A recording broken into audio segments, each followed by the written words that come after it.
Special day है और mother's day है, इसलिए हैप्पी मदर्स डे। आज इस मदर्स डे के स्पेशल ओकेजन पे मुझे काफी खुशी है कि आज हमने एक ऑसम सेशन को प्लान किया है जो मैं अभी डिलीवर करने जा रहा हूं, और ये समर्पित है उन ऑल ऑसम मदर्स को, ऑसम वुमेन को जो इस सेशन में हैं और इस सेशन को पैसिव और एक्टिव मोड में सुन रहे हैं। आज का जो सब्जेक्ट हमने लिया है वो है ऑसम वुमेन। महिलाओं के स्वास्थ्य के लिए कुछ हर्ब्स की यदि बात की जाए तो बहुत सारे ढेरों हर्ब्स अवेलेबल हैं, लेकिन आज हम कुछ हर्ब्स की चर्चा करेंगे जिसको जानने के बाद आप हैरत में रहेंगे कि ये हर्ब वुमेन हेल्थ के लिए कितना इंपॉर्टेंट है। तो आज हम कुछ सेलेक्ट हर्ब्स के बारे में बात करेंगे जिनको हम अमेजिंग हर्ब्स की कैटेगरी में रख के बात करेंगे। वुमेन की बात की जाए तो हमेशा अपने लुक की, अपनी अपीयरेंस की, अपने क्या बोलते हैं सौंदर्य की काफी केयर रखते हैं। इसी के लिए हमेशा महिला को श्रृंगार के साथ जोड़ के देखा जाता है। श्रृंगार शब्द भी इसीलिए है कि हम अपने आप को बेहतर दिखाना चाहते हैं, हम अपना बेहतर प्रेजेंटेशन रखना चाहते हैं।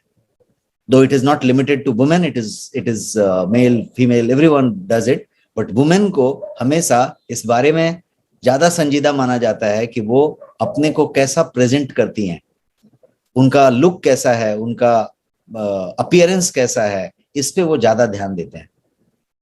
बट बात यहीं तक सीमित रह जाती है, क्योंकि ये लुक और अपीयरेंस का मामला कुछ बाकी थोड़ी बड़ी चीजों पे रह जाती है और शरीर और स्वास्थ्य और अंदर का सौंदर्य पीछे रह जाता है।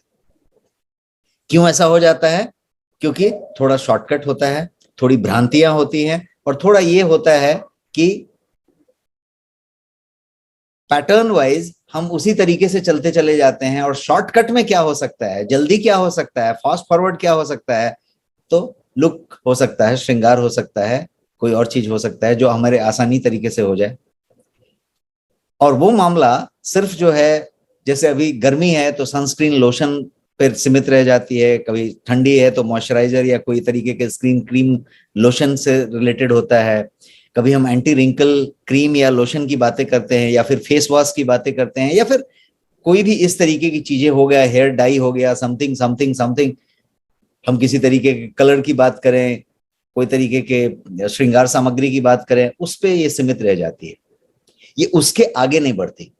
उसके आगे की बात जब की जाए तो हम बात कर रहे हैं उसी रिंकल को, उसी त्वचा के ग्लो को, उसी त्वचा के यौवन को निखारने के लिए कुछ और भी चीजें हो सकती हैं। और वो चीज क्या होगी?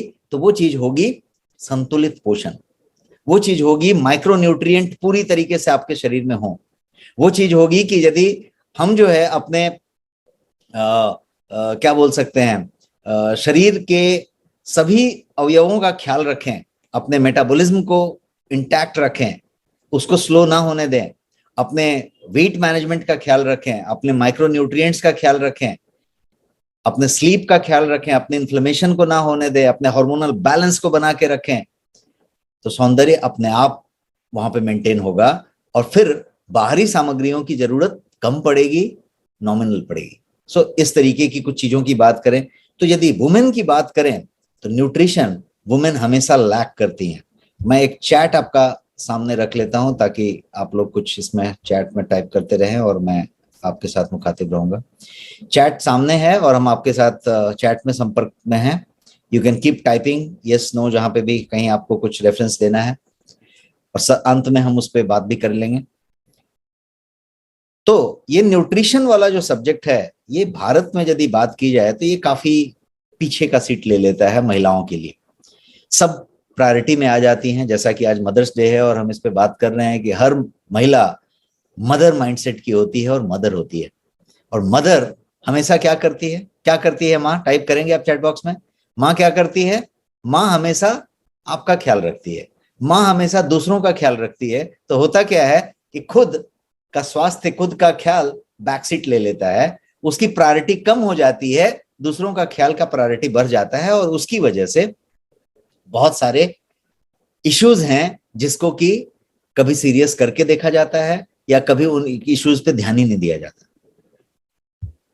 वुमेन की बात करें तो ये एक तस्वीर मैंने आपके सामने रखी है, और इस तस्वीर से मैं ये बताना चाहता हूं कि थ्रू आउट लाइफ वुमेन जो अलग अलग तरीके के हार्मोनल चेंजेस से गुजरती हैं, और ये जो है ट्रिमेंडस शिफ्ट्स देता है।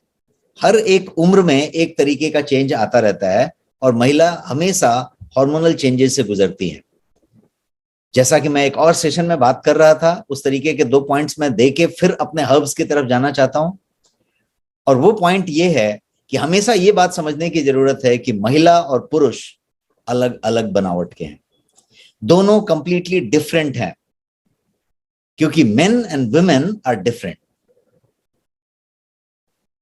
दोनों की शारीरिक बनावट डिफरेंट है, दोनों का पोषण का रिक्वायरमेंट डिफरेंट है, दोनों के पोषण का कंजम्पशन डिफरेंट है, दोनों का मेटाबॉलिज्म डिफरेंट है, दोनों की बीमारियां लेने की के तरीके डिफरेंट हैं, दोनों के बीमारी फील करने का और स्वस्थ हो जाने का तरीका अलग अलग है, दवाइयों को रिस्पॉन्ड करने का भी तरीका अलग अलग है, क्योंकि बॉडी स्ट्रक्चर ही डिफरेंट है, हार्मोनल तरीके डिफरेंट है, इतना ज्यादा स्ट्रक्चर डिफरेंट है कि every cell and every organ हमारी बॉडी का मेल और फीमेल है उसके हिसाब से क्या बोलते हैं अफेक्ट होता है।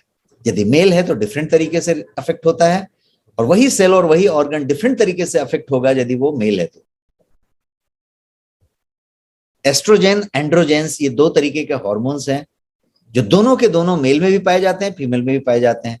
लेकिन एस्ट्रोजेन जो है फीमेल हार्मोन माना जाता है, क्योंकि फीमेल में वो ज्यादा मात्रा में मिलती है, और एंड्रोजेन जो होता है वो मेल हार्मोन कहा जाता है, क्योंकि मेल में वो ज्यादा मात्रा में मिलता है। और डिपेंडिंग ऑन कि आप मेल हैं या फीमेल हैं, हमारे सेल के बॉडी के अंदर जो सेल्स हैं और जो उनके डीएनए हैं वो भी डिफरेंट डिफरेंट होते हैं।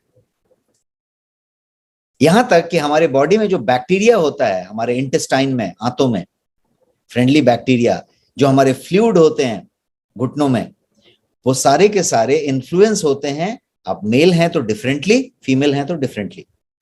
तो ये मेल और फीमेल की बॉडी का स्ट्रक्चर, बनावट, हर चीज डिफरेंट डिफरेंट तरीके से काम करता है। महिलाएं जो होती हैं वो 3 टाइम्स ज्यादा प्रोन होती हैं रिमेटॉइड अर्थराइटिस के पुरुषों के मुकाबले, और उनको जो ऑटो इम्यून डिजीज की बात की जाए तो उनकी संभावना 8 गुना ज्यादा होती है पुरुषों से कि उनको ऑटो इम्यून डिजीज हो जाए। फिर भी वुमेन जो है कम से कम 8 से 10 साल ज्यादा औसतन पुरुषों के मुकाबले लंबी उम्र जीती हैं। पुरुषों का औसत उम्र और महिलाओं के औसत उम्र में 8 से 10 साल का फर्क होता है, महिलाएं ज्यादा जीती हैं ऑटो इम्यून में 8 गुना ज्यादा संभावित होने के बाद। तो इतना रहस्यमय ये पूरा का पूरा मेल और फीमेल की बॉडीज हैं। इसलिए जेंडर फैक्टर काफी इंपॉर्टेंट है स्वास्थ्य की बात करने के पहले। पुरुषों का जो यूरिन होता है वो सबसे ज्यादा कंसंट्रेटेड होता है देन वुमेन। वुमेन के यूरिन का कंसंट्रेशन कम होता है। फिर भी महिलाओं को जो यूरिनरी ट्रैक्ट इन्फेक्शन होता है वो ज्यादा होता है पुरुषों के बनिस्बत। तो ये कुछ ऐसे पजल जैसी चीजें हैं, ऐसी कुछ रहस्य हैं जिनको कि मेल और फीमेल के अंतर के तौर पे आप देख सकते हैं। जो दर्द होगा किसी भी चीज का, पेन होता है, तो कोई भी चीज का पेन जो होगा वो मेल अलग तरीके से एक्सपीरियंस करता है, फीमेल अलग तरीके से एक्सपीरियंस करता है। इतना ही नहीं, वुमेन और मेन के बॉडी दवाइयों को, इलाज को, चिकित्सा को भी अलग अलग तरीके से रिस्पॉन्ड करती है। वही चिकित्सा मेल पे डिफरेंट रिएक्शन देता है, फीमेल पे वही दवाई डिफरेंट तरीके से रिएक्ट करता है। हड्डी की बात करें तो भी हड्डी की बनावट ऑल टुगेदर डिफरेंट होती है यदि महिला है तो। पुरुषों के पास थिकर स्किन होता है, चमड़ी जो होता है, यहाँ पे मैंने एक स्किन दिखाने की कोशिश की है, उसका क्रॉस सेक्शन वो थिक होता है। पुरुषों की चमड़ी ज्यादा थिक होती है महिलाओं की बनिस्बत। और पुरुषों में जो प्रोटीन कोलाजन होता है उसकी डेंसिटी ज्यादा होती है। यहां तक कि बोन, टेंडॉन्स या लिगामेंट्स जिसको कह सकते हैं आप, पुरुषों के ज्यादा डेंस होते हैं, महिलाओं के कमजोर होते हैं। उनकी हड्डियां उतनी स्ट्रांग नहीं होती जितने जितने घने नहीं होते जितने पुरुषों के होते हैं। और महिलाओं के साथ और भी बहुत सारी चीजें होती हैं, जैसे मेंस्ट्रुअल साइकिल है, करीब 14 वर्ष से लेके करीब 55 ईयर्स अंदाजन के एज तक मेंस्ट्रुअल साइकिल चलता है। और फिर हर महीने ब्लड का लॉस होता है, और वो उनको इसकी वजह से ज्यादा आयरन की जरूरत पड़ती है पुरुषों के बनस्पत। उनके ओबेसिटी का, ओवरवेट होने का, मोटापा होने का भी प्रकार अलग अलग होता है पुरुषों से। पुरुषों के बेली फैट की तरफ ज्यादा होता है, महिलाओं के थाई में, कमर में ज्यादा जो है फैट आने की बात होती है। तो ओबेसिटी की बात करें या वेट गेन करने की बात करें तो टिपिकली हिप्स, थाइज की बात की जाए और पुरुषों में डिफरेंट तरीके की बात की जाए फैट डिपोजिशन के मामले में।